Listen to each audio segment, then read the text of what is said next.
Assalamu alaikum wa rahmatullahi wa barakatuhu to all dear group members of Pure Discussion Group। आज हम इस्तकबाल करते हैं मोहतरम रिजवान शाह साहब का, जो कि एक मुस्लिम मेंबर बताते हैं अपने आप को। फ़िरका वो बताते नहीं हैं, तो बहुत अच्छा होगा कि वो अपना फ़िरका भी बता दें, या एटलीस्ट अपने पेरेंट्स का, माशाल्लाह जिनकी वजह से वो इस दुनिया में आ सके, फ़िरका बता दें तो ज़्यादा आसानी होगी बातचीत करने में। मैं एक आर्या को रिप्रेजेंट कर रहा हूँ, अमित अग्रवाल आर्या। जी जनाबे वाला, आपने मेरा फ़िरका पूछा है और मेरे वालिदैन का फ़िरका पूछा है।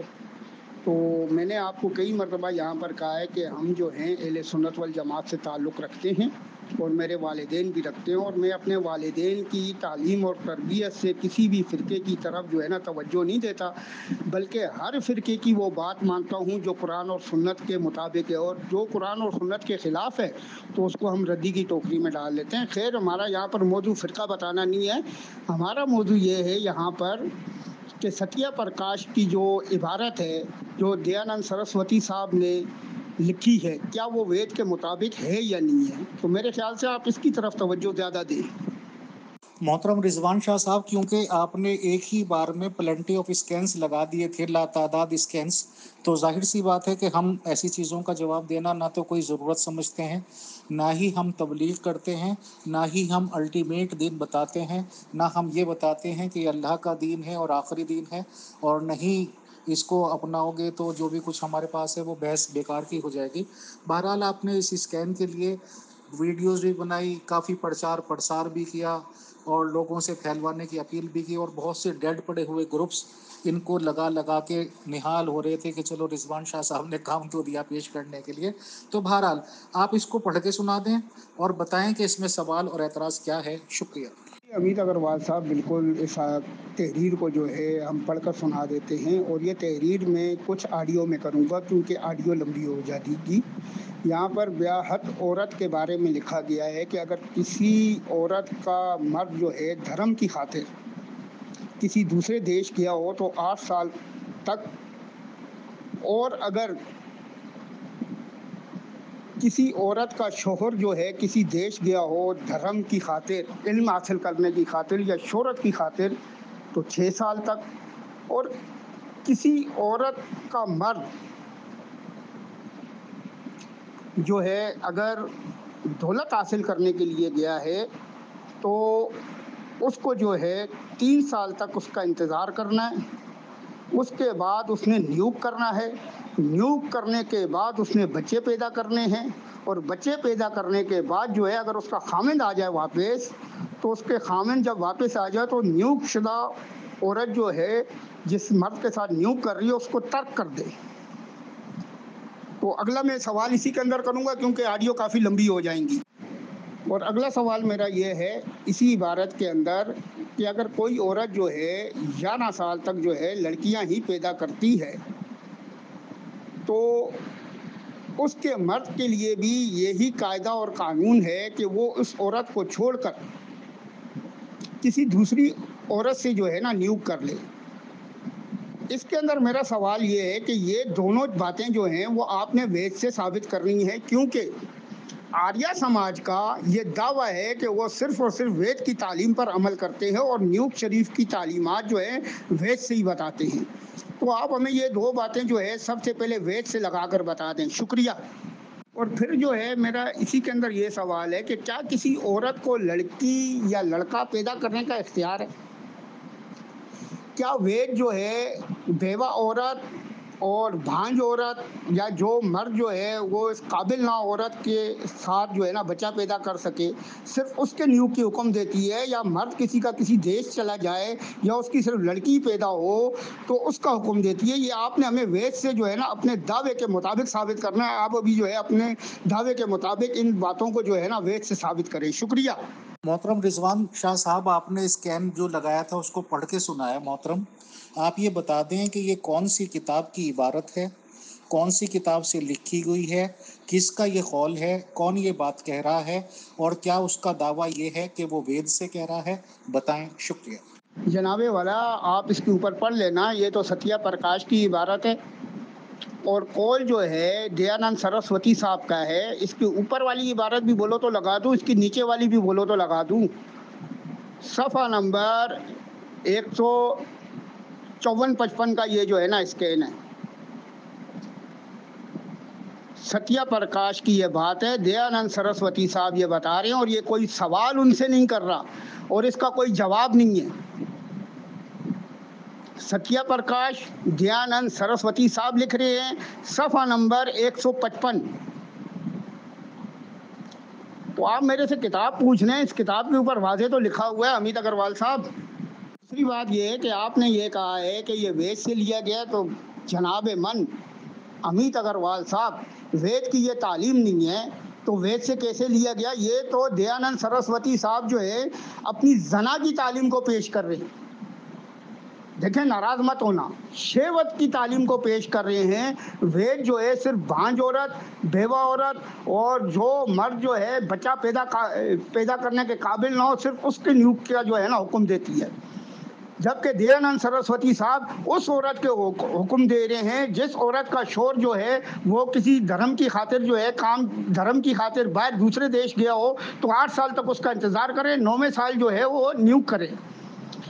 अगर इल्म हासिल करने, शोहरत हासिल करने गया है तो जो है 6 साल तक उसका इंतजार करे, 7वें साल जो है उसके साथ नियुक्त करे।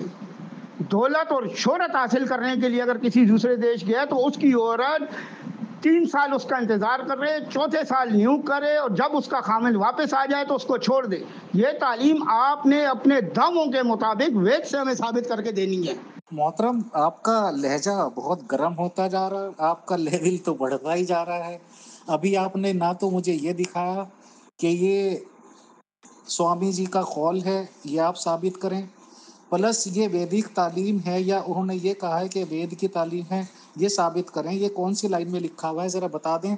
और लहजा अगर धीमा रखेंगे तो अच्छा है, नहीं तो अपना ब्लड प्रेशर आपका खराब हो जाएगा या हाई हो जाएगा। आज तो हम आराम से बात कर रहे हैं, आराम से सुन रहे हैं आपकी। जी अमित अग्रवाल साहब, आप जो है कह रहे हैं कि यहाँ पर ये बताएं कि दयानंद सरस्वती साहब ने कहा है कि ये वेद की तालीम है। आर्य समाज का ये दावा है कि वो सिर्फ और सिर्फ वेद की तालीम को मानते हैं। वेद की तालीम के अलावा वो किसी तालीम को नहीं मानते, ये आप लोगों का दावा है।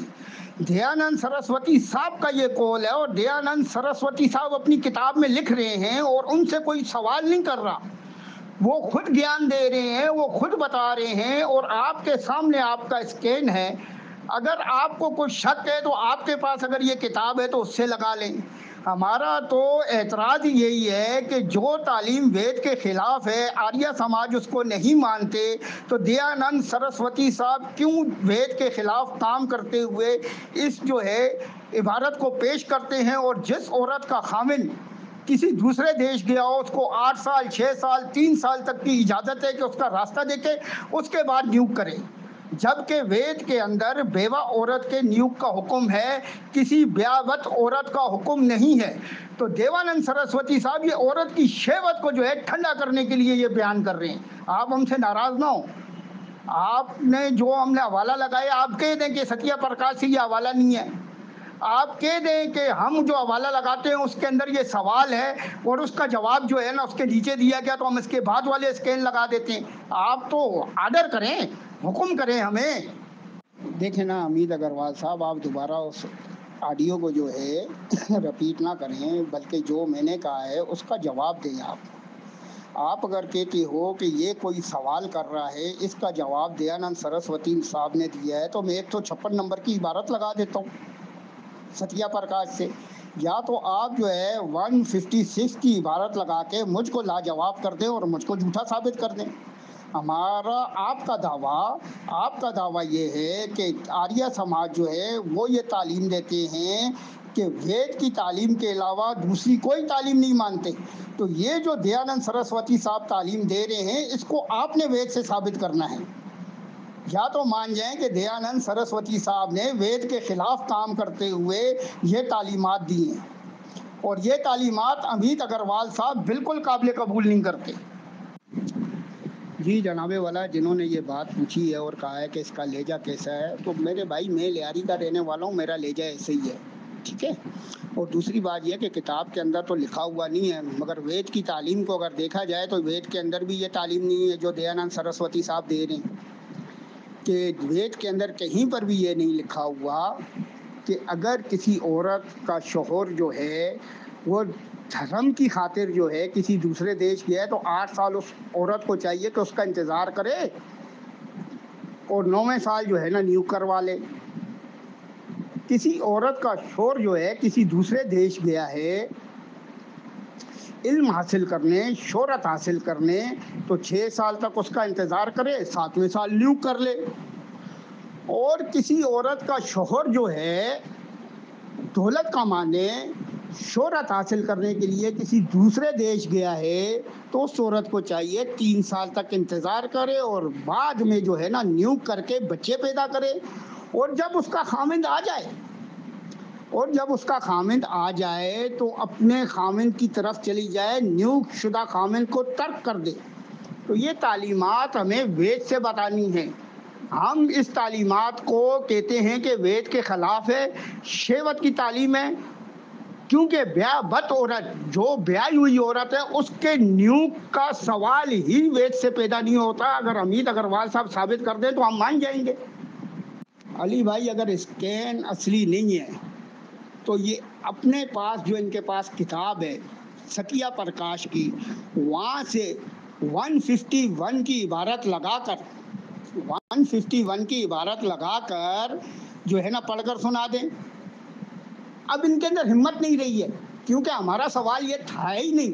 हमारा सवाल ये है कि दयानंद सरस्वती साहब जो तालीम दे रहे हैं वो वेद के खिलाफ दे रहे हैं, और वेद के खिलाफ देने वाला शख्स, जो तालीम देने वाला शख्स है, वो आर्य समाज हो ही नहीं सकता, वो वेदों के मुताबिक हो ही नहीं सकता, वो वेदों के खिलाफ जो है ना तालीमात दे रहा है। हम तो ये कह रहे हैं, साबित करें। हो गया अमित अग्रवाल साहब, आप उनको सुना रहे हो, आप आ जाओ जवाब दे दो। क्या हो गया? बस खत्म, टांटा फिश। इन पर तो अभी आप जश्न मना रहे थे, अब क्या हो गया? आ जाए ना। अगर हमने गलत हवाला पेश किया है तो आप ऐसा करें, सतिया प्रकाश से असल हवाला 155 का लगाकर जो है ना यहाँ पर पढ़ के सुना दें। आ जाएं आप। मोहतरम रिजवान साहब, मैंने आपसे मुतालबा किया कि आप ये दिखा दें कि ये स्वामी जी कह रहे हैं, आप ये दिखा दें कि वो ये कह रहे हैं कि वेदास से लिया गया है।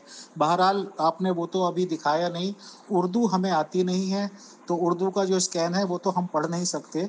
बट जितनी बातें आपने बताई हैं कि इस स्कैन में लिखी हुई हैं, सपोज कि कोई मुस्लिम परिवार होता और उसकी लड़की के साथ ऐसा होता कि उसकी लड़की है मुसलमान लड़की है, और चलो मुसलमान ही शौहर है, अगर उनका शौहर साल साल के लिए बाहर चला जाए तो उसके लिए क्या कहते हैं, मजहब इस्लाम क्या कहता है, मुसलमानों में क्या हुक्म है? क्या आप इसको जिनाकारी समझते हैं कि अगर किसी औरत को 5-7 साल या 8 साल के लिए छोड़ दिया जाए और वो अपना कुछ इंतजाम करे, तो ये क्या गलत है मुसलमानों के हिसाब से?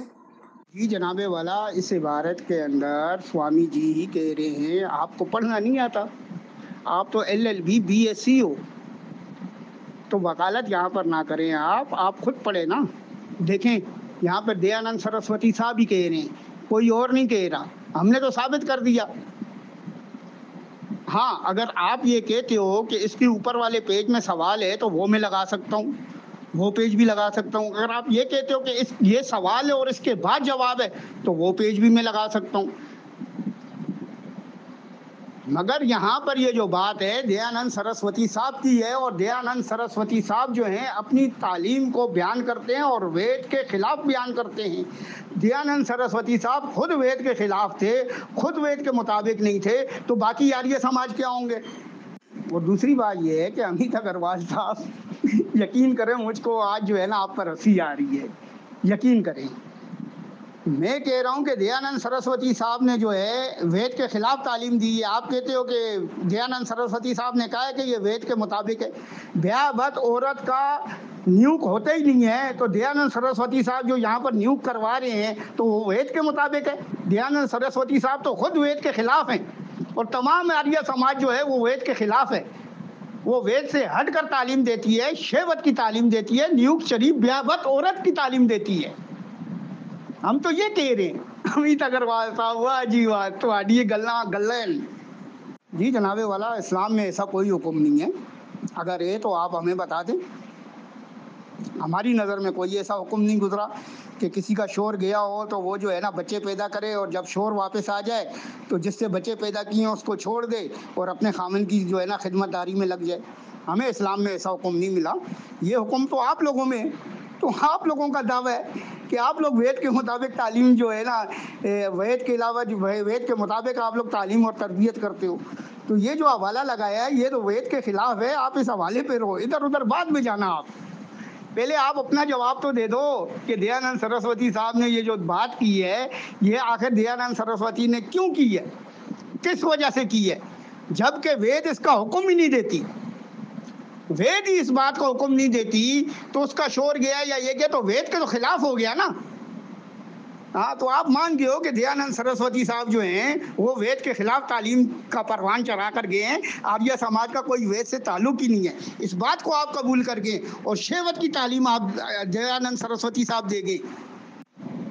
अमित अग्रवाल साहब, हमारे अंदर अगर कोई मुल्ला चल रहा है या कोई और चल रहा है उस बात को आप छोड़ें। आप अपनी तालीमात के मुताबिक आएँ। आप कहते हो कि आपको उर्दू नहीं आती, सारा दिन आप उर्दू स्केल लगाते हो और उर्दू टाइपिंग करते हो। आपकी शिकस्त यहाँ से हमने जो है ना साबित कर दी है कि आप लोग जो हो जानते भी हो उर्दू को और जब आपके सामने जो है ना उर्दू स्केल लगाया जाता है तो उससे भाग जाते हो। इसके ऊपर हिंदी भी लिखी हुई है, इसके ऊपर हिंदी भी लिखी हुई है। वो क्या लिखा हुआ है वो पढ़ लो।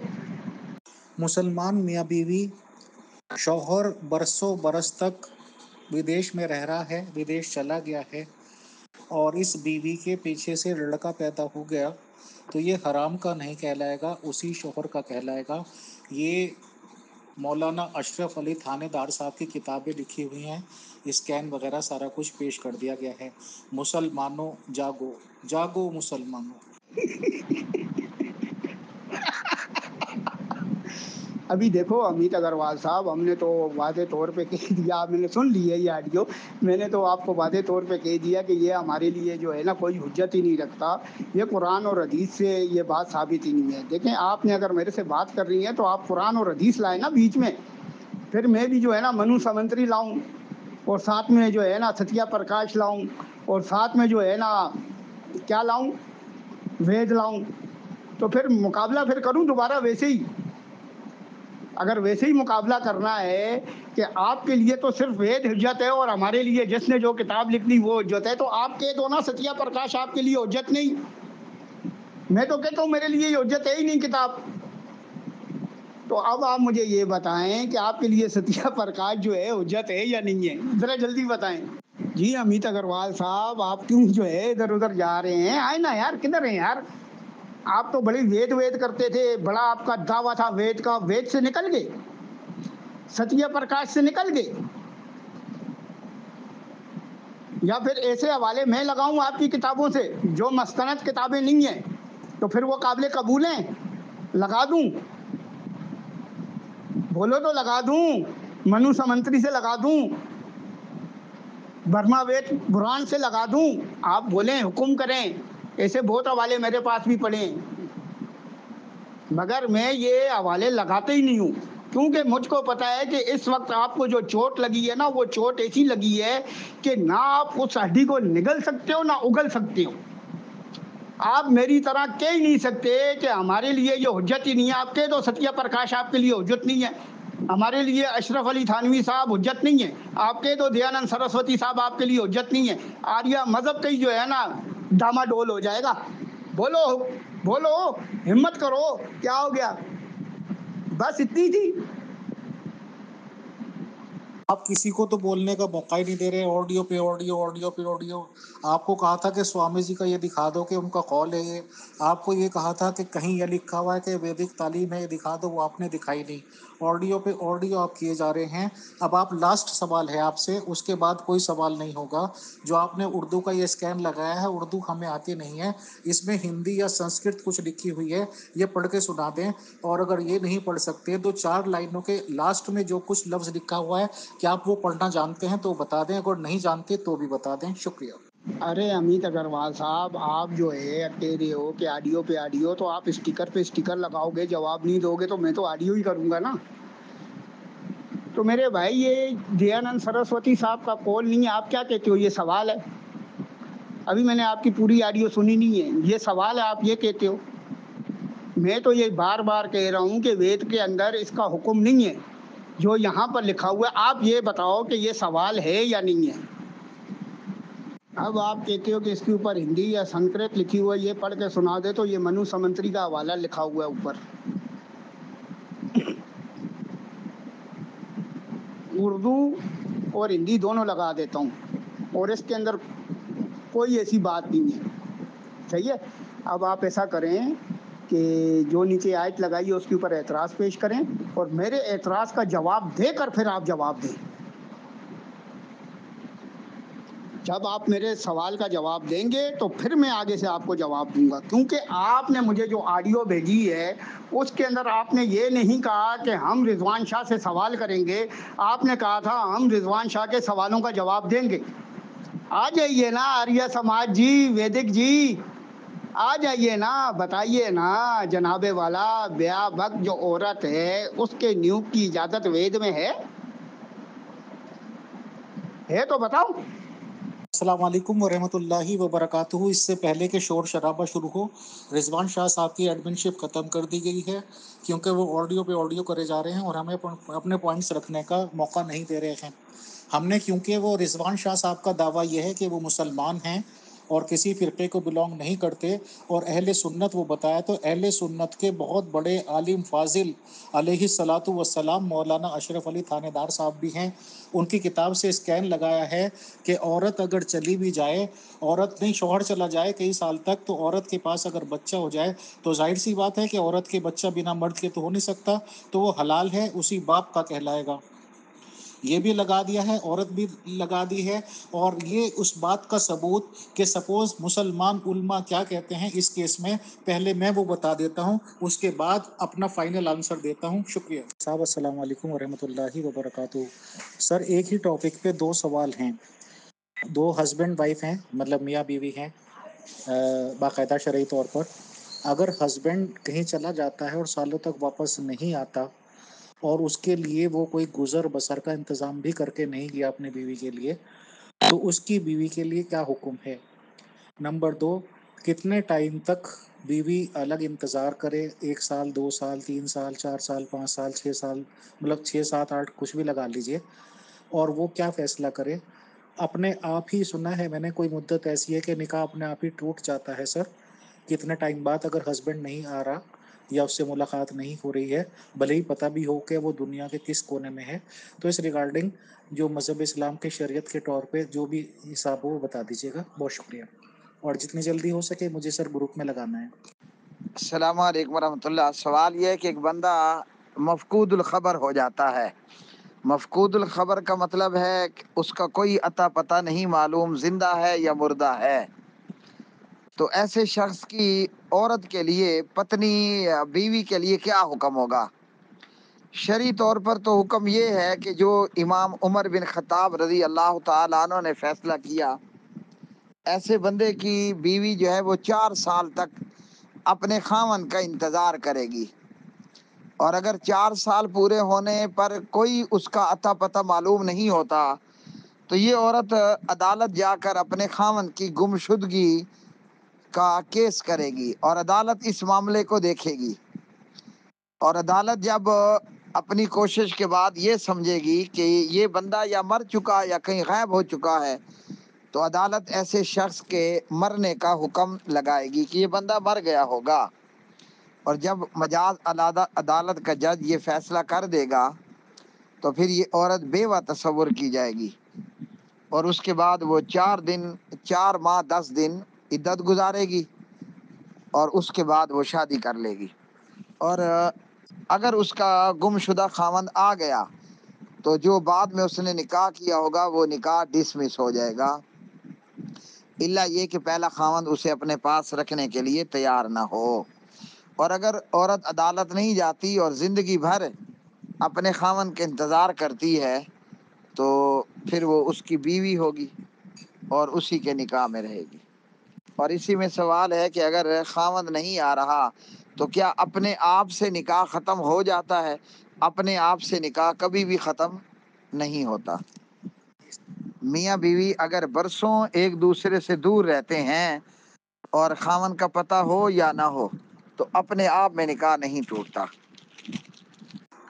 विद्याय परोशिते व्रतिम जेबन्य मां स्थिता परोशिते तव विद्यापेव जीवोच्छी छलपे रगे हृते परोशितो धर्म कार्यार्थ प्रतीक्ष्योष्टे नरे समा विद्यार्थ षट यशो धाम बकामार्थ त्रिस्तुम वत्सारन व्रत्युं विद्याय विरशत। स्त्री को चाहिए कि पति व्रत धर्म को पालन करती रहे। यदि पति बिना प्रबंध किए जावे तो आनंदनीय काम करके निर्वाह करे, जैसे कि सिलाई कढ़ाई और किताबों को पढ़ना आदि। यदि पति धर्म कर्म कार्य के लिए परदेश गया हो तो पत्नी पत्नी 8 वर्ष तक उसकी प्रतीक्षा करे। यदि विद्या पढ़ने गया है तो 6 वर्ष तक, यदि काम के वश गया है तो 3 वर्ष तक। उस बीच में यदि वो चाहे तो अपना विवाह भी कर सकती है, जीवन यापन कर सकती है। अगर वो पति के परिवार के प्रति समर्पित है और उनके साथ ही रहना चाहती है तो वो नियोग कर सकती है। नियोग भी संतान प्राप्ति हेतु, और वो नियोग से पैदा हुआ बच्चा ऑफ कोर्स उसी परिवार का कहलाएगा और उसका पति वही कहलाएगा जो कि उसका शादीशुदा पति है। नियोग इसीलिए किया जाता है बच्चे की उत्पत्ति के लिए, और वो भी कर्म करके, यानी कि विधि विधान के साथ, जिसको कि आप लोग निकाह कहते हैं। तो योग एक मुकद्दस चीज है, जिसके बीच में निकाह हो गया वो हरामकारी या गलत नहीं कह सकते, अदरवाइज तो सारे निकाह ही हराम हो जाएंगे। यहाँ पे जो शोर मचाया जा रहा है और इसके खरीदे हुए व्यक्ति को अब भी परेशानी हो रही है सबसे ज्यादा, कि कुछ साबित होने जा रहा है। जब भी तमीज तहजीब अखलाकियात के साथ बातचीत होगी तो हमारे प्रॉपर जवाब आएंगे। ये स्वामी जी अपनी तरफ से नहीं कह रहे हैं, ना ही उन्होंने ये कहीं दावा किया कि वो खुद कह रहे हैं, ना इस तरह की वो बात दिखा सके। रिजवान शाह साहब, आवाज जोर से बोलना इस बात का द्योतक नहीं होता कि आप सच बोल रहे हैं। ये मनु स्मृति से लिया गया है, मनु स्मृति का असल वाला स्कैन, और ये ट्रांसलेशन बिल्कुल गलत है, कंडेम्ड है। हम संस्कृति पढ़ देते हैं और उसका तर्जुमा भी कर देते हैं। इसमें ये लिखा हुआ है तर्जुमे में कि अगर शौहर बीवी को छोड़ के बहुत लंबे टाइम तक के लिए बाहर चला जाए तो अगर उसको गुजारे बसारे की भी वो दे नहीं गया तो उसे चाहिए कि वो अपने सिलाई बुनाई कढ़ाई जैसे काम करे और बुक्स पढ़ के अपना टाइम गुजारे। अब उसके पास दो ऑप्शन रहते हैं, अगर साल हा साल वो चला गया बंदा, कि या तो वो शादी कर सकती है ओपनली, समाज में शादी करे, और दूसरा ऑप्शन ये है कि अगर वो अपने परिवार अपने पति के प्रति समर्पित है तो नियोग करे। नियोग की तालीम हम हमेशा बता चुके हैं कि जो लोग इसे हरामकारी या जिनाकारी कहते हैं वो खुद हराम के हैं और हराम के अकाबरीन के फॉलोअर्स हैं। नियोग एक मुकद्दस तालीम है। वेदास साफ ये कहता है कि बाकायदा आप लोगों का जब निकाह होता है, निकाह कर कर ये तालीम होगी। निकाह अगर किया गया टेम्परेरी और औलाद के लिए किया गया, औलाद पैदा हो गई तो उसी बाप की कहलाएगी जो कि उसका शौहर है। ये आप लोगों की तालीम भी है। बहिश्ती जेवर का भी मैंने लगा दिया है। अहले हदीस के बहुत बड़े आलिम इकबाल सल्फी साहब की भी लगा दी है कि अगर उसने शादी भी कर ली और उसके बाद उसका शौहर भी आ गया, काफी टाइम तक गया था, तो उसी शौहर की कहलाएगी। वो निकाह अपने आप गलत हो जाएगा या ये कि मौकूफ हो जाएगा। जब आप लोगों का निकाह मौकूफ हो सकता है, कैंसिल हो सकता है, जो कि उस औरत ने कर लिया था, तो क्या औरत को जरूरत नहीं है? हम लोग औरत को मौज मस्ती का सामान नहीं मानते। एक फैमिली हस्बैंड वाइफ मिलकर ही, खुदा का ये कानून है कि औलाद की तकलीफ कर सकते हैं। ना आदमी अकेला कुछ कर सकता, ना औरत अकेली कुछ कर सकती। ये दोनों की जिम्मेदारी होती है। और निकाह का जो खुतबा है उसमें भी ये साफ लिखा है, और दुआओं के साथ साथ उसमें ये दुआ दी जाती है कि आप लोगों को नेक वाले औलाद मिले। तो अगर औरत को सिर्फ शहवत का सामान आप मानते हैं तो आप मानते रहे, आप लोगों की तालीम हो सकती है। बट यह है कि अगर उसे औलाद चाहिए अपने खानदान का, तो ये चीजें तो आपके यहाँ भी मौजूद हैं। और बाकी इसमें जो कुछ भी आप लोगों ने लिखा है वो बकवास है, निराधार है। संस्कृत का तर्जुमा भी हम लगा देते हैं, संस्कृत भी पढ़ देते हैं, वो लगा देते हैं। जो बात ये शोर मचा के आप लोग कहते हैं कि लड़की अगर हो गई, कोई वैदिक तालीम ये नहीं है। क्या इस बात की गारंटी कौन लेगा? रजा खान बरेलवी लेगा, अशरफ अली थानवी लेगा कि आप नियोग करो तो लड़का ही होगा, लड़की नहीं हो जाएगी? तो ये बकवास तालीमात आप अपने पास रखें, अपने अकाबरीन के टोकरे में फेंकें। गलाजत भरे जो दे के गए हैं वो आप लोगों के लिए। हम ये बबांगे दोहल कहते हैं कि लड़की अगर आपके पास है तो लड़का पैदा करने के लिए नियोग नहीं हो सकता, और ना ही किसी को अल्लाह मारा है कि नियोग हो। ये हमारी वैदिक तालीमात नहीं है। हमें अपनी वैदिक तालीमात पे फक्र था, फक्र है और हमेशा फक्र रहेगा। अस्सलाम वालेकुम वरहमतुल्लाहि वबरकातुहू। दयानंद सरस्वती साहब की तालीम में नियोग को वसी कर दिया गया है, जबकि वेद में सिर्फ 3 खुसूसी हालत में तक महदूद है। इसलिए इनकी तालीमात बाज़ जगह पर वेद के दायरे से बिल्कुल जो है ना बाहर चली गई हैं। और ये बात आप याद रखें कि वेद के अंदर सिर्फ 3 हालतें जो हैं बयान की गई हैं: भांज औरत, बेवा औरत, नाअहल मर्द। अगर कोई ब्याहबत औरत हो जिसका शोर हो, उस सूरत में उसको नियोग की इजाज़त नहीं है। और जो इबारत मैंने पेश की है वो दयानंद सरस्वती साहब की सत्या प्रकाश से है, और जो इबारत अमित अग्रवाल साहब ने पेश की है वो इबारत जो है वो मनु समंतरी की है। अब मनु समंतरी के अंदर ये बात इस तरीके से की जा रही है कि जिस औरत का शोर जो है वो किसी काम के लिए गया हो या गायब हो गया हो, तो उस औरत को उस शोर को तर्क करके दूसरे मर्द से शादी कर लेनी चाहिए। 8 साल 6 साल ऐसे जो है वक्त बताए गए हैं, 1 साल 3 साल। मगर दयानंद सरस्वती साहब मनु समंतरी की इस बात का रद्द पेश करते हैं और कहते हैं अगर किसी मर्द का शोहर 8 साल के लिए बाहर गया है तो उस औरत को चाहिए नियोग कर ले, 6 साल के लिए बाहर गया है तो उस औरत को चाहिए कि नियोग कर ले। अगर 3 साल तक वो वापस नहीं आया, औरत उसका रास्ता 3 साल तक देखे, अगर वो वापस नहीं आया तो नियोग कर ले, और जब उसका शोहर वापस आ जाए तो उस नियोग को तर्क कर दे, और तर्क करने के बाद अपने पहले खामिन के पास जाए और उसकी जो है खिदमतदारी करे।